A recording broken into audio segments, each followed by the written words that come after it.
Joining us right now on the Harbor One hotline, it is our good friend, Rob Ninkovich. Ninko, good morning. What up, guys? Good morning. How are you? I'm great. I missed your phone call. You should work on the whole when you call somebody, it comes up as a spam risk. Oh, it does? Yeah, it said spam risk, so I ignored it, and then you texted me. So I was like, oh, okay, that must be them. Yeah. That's a Ken Laird directive. Unfortunately, you missed a prime opportunity with a Marriott timeshare. That's what we were trying to sell you. So you should have taken that phone call. I should have. Yes, I should have. Listen, I mean, you could basically describe me as aghast yesterday on this program when I heard you say that you will not be allowing your sons to play football. It was shocking to me. You made your living in the NFL. You make your living now commenting on the NFL. So I'm interested at how you arrived at that decision as a parent. Well, the clarification of what I said exactly was when I saw the way Tua hit his head on Thursday night and was frozen, I said that I had two sons, and when you see that, it makes you not want your kids to play football. So that was my point in saying that the NFL had failed the player, because the player is always in a position that wants to stay on the field, want to play. So he shouldn't have been out there. He shouldn't have been on the field in the first place. So that was my point in saying when you see something like that, it makes you not want your children to play. My son plays flag football right now. He loves it. He's having a blast with it. But I really think that the NFL has to address some of these issues that they have with guys that do hit their head, do show symptoms of some type of head trauma, and then say, oh, it's my back or it's my leg, and get them back out on the football field. So there's adjusting that needs to be done. Teams shouldn't have anything to do with letting the player get back on the field. It needs to be up to strictly professionals that went to school that understand, neuroscience and what makes the body move. So that's what I was saying last week. When you see those instances of people getting froze up, I've seen them firsthand. You really don't want to see that. Kind of losing you a little bit. Are you utilizing a WEEI phone, as Ken Laird famously said on this show? Let me move to a better place in my house. Let me go up to the highest level, because I have a little bad service. How many levels does the home of Rob Ninkovich have? Pretty high. Got to get to the roof. 3, 4, 5 levels? Treehouse?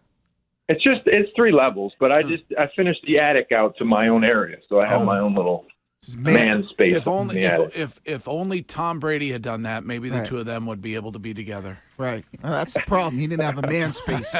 Now, Rob, let me ask, because you definitely have a better understanding than I had when I played, because the protocols were very different. What were the protocols as far as concussion that you had to go through during the week which ultimately they feel like clear a player? Because Devin McCourty talked about them maybe fixing that. Are they similar to when you played, or are they even different? But what was it like for you as far as a concussion protocol? Well, I think it was different for me because I retired, 6 years ago. Wow. So they were different. And this way, when we played, it was, what was a concussion? They didn't even suspect a concussion. If you got knocked out, it was like, what's wrong with you? You're fine. So that was the culture. That was the culture when we played as kids, which obviously, understandably, now that things had to change, they have to change because we all know the ramifications of that. So I only had one diagnosed. It was in Seattle. And then after the fact, they pulled me off the field because I was in the wrong place, and I don't remember being there. I was playing linebacker, and I should have been a defensive end. So they pulled me off the field, and then throughout the week, I had to go to a specialist in Boston. Then they do the testing. You do the memory stuff. You do your baseline testing, then you retest. So that was what it was then. I don't know what the protocols now are, but I was able to pass all those things, and I think the next week I was able to play. Was it a common thing? Did you know guys who lied originally when it came to the baseline testing? Well, the thing about the baseline testing, it's the same test for years. So if you do it through college and the pros, basically they have the same questions. They have the same words.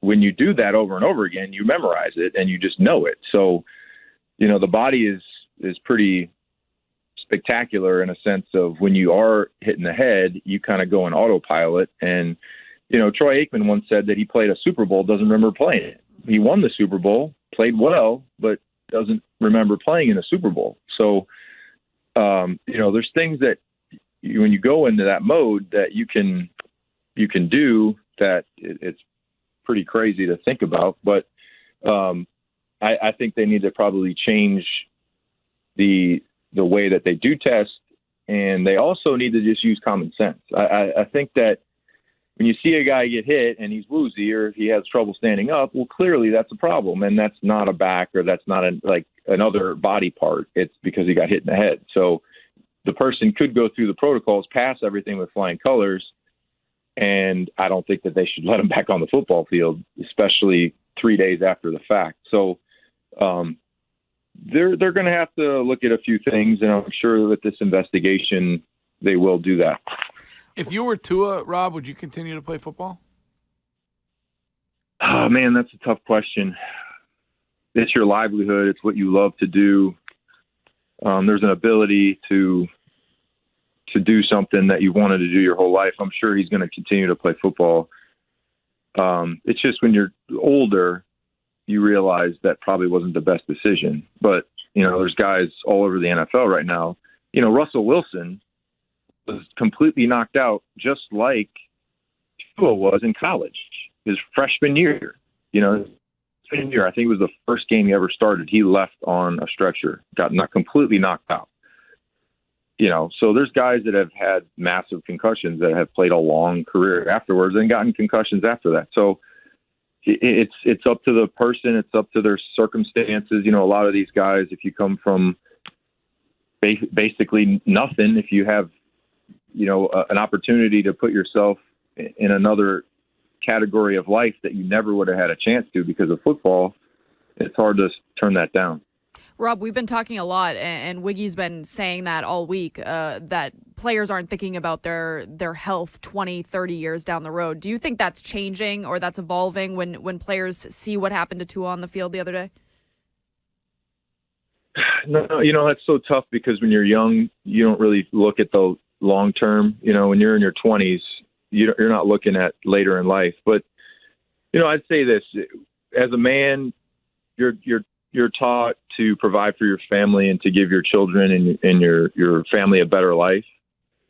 So if someone was to ask me, would you go back and change anything?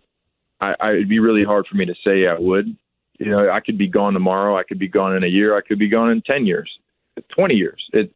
Nobody knows. I mean, we all don't know. It's everything's a question mark, right? So you got to live life to the fullest. You got to enjoy it.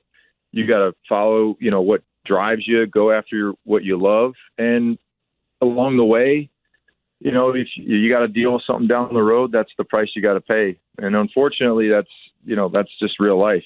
So, listen, my dad was an iron worker for 35 years. My grandfather's brother fell off a building and died, when he was an iron worker. So there's inherent risk in everything that we do. And those guys weren't making millions of dollars. So, everyone is trying to provide for their family, some more dangerous than others. But at the end of the day, if you can give your kids a better life, then I think that's what you look back and say, I did the best I could. Well, Dana White knows when he's going to go. Correct. Yes. 10 years, 4 months from now.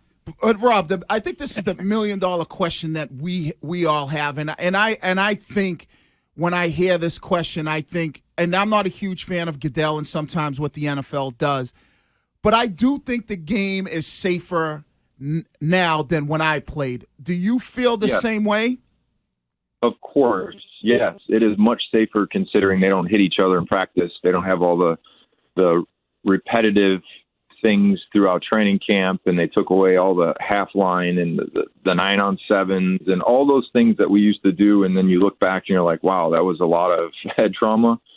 It was just they didn't know. At one point we thought the earth was flat as well. So as you gain knowledge on things, you look back and you're like, wow, were we stupid? So, hopefully with the changes that they've put in place, it gives guys, a better opportunity later in life to have a chance to be, I guess, better than they would be. Mm-hmm. But there are still big headshots in the game. There's big contact and there's repetitive trauma. And I said this before too, the quarterback position is a highly looked at position. Everyone looks at the quarterback position, and Tua being the starting quarterback, everyone saw that. But there's linemen, there's linebackers, there's special teams guys that get that same issue, that have that same issue, and it just doesn't. Nobody talks about it. It's just, he's out. Oh, he's all right, and then that's it. So that's kind of the things that need to be brought up. Is what about the guys that aren't in those high-profile positions that are being hit just the same way? And again, I know a lot of guys that they're dealing with a lot of stuff. I mean, they're dealing with things. I would hope that I don't have to deal with things, but at the moment I feel okay, but I'm also only 38 years old. Do you think Thursday night football should go away? Of course it should, or they should add an extra bye. Right. It sounds like a dumb thing to talk about safety of the game and then add a game to where there's 17 games, and then every team has to play on a short week. Basically, in 3 days rest, you're playing 2 games. If they really were worried about the players, they would add a bye to where after your basically 2 bye weeks, and then you'd play that Thursday night game after the bye. Rob, totally random, not related to football, but you were talking about your dad and the upbringing you had, and that this is the life that you were able to have, and you want your kids to have one. That's even better. Your grandfather worked with NASA to install the radio towers in Antigua and the West Indies that were utilized by Neil Armstrong to call in from the moon? Yes, he did. Yes, my grandpa John. And there was a big issue with that because he worked there for 3 months and never got paid. Oh, like so here. He left and was gone, worked there several months, never was paid for his work. So then there was a huge lawsuit with that. But yeah, that was John Bukovac. That's my mother's father, and his brother Chubby, Uncle Chubby, passed away. He fell off a building. I think he fell like 30 like 3 stories or something. But like I said, there's guys listening right now that deal with a lot more hazardous materials than a football player does. So it's hard to complain about it when you're making a lot of money. It'd be hard for me to talk to my dad about making $3 million when he would work 7 days a week all year long and try to make $100,000. So, everything has the risks and the rewards. I feel closer to you now because me and your uncle share a nickname. Chubby? Yeah. Oh. Not anymore, Greg. You're shedding those pounds. Oh, All look right. at you, self-deprecating. Classic. Robert, as always, great to talk to you. And by the way, I don't know what you're doing on November 8th, but we're doing Ty Law Foundation Bowling event, 24 lanes. If you're around, I'd love you to join us. Beautiful. Thanks, guys. I love it. Always love joining. Okay. We'll see you then, and thanks for taking the time this morning, Rob Ninkovich. Thanks, guys. See ya. All right. There he is.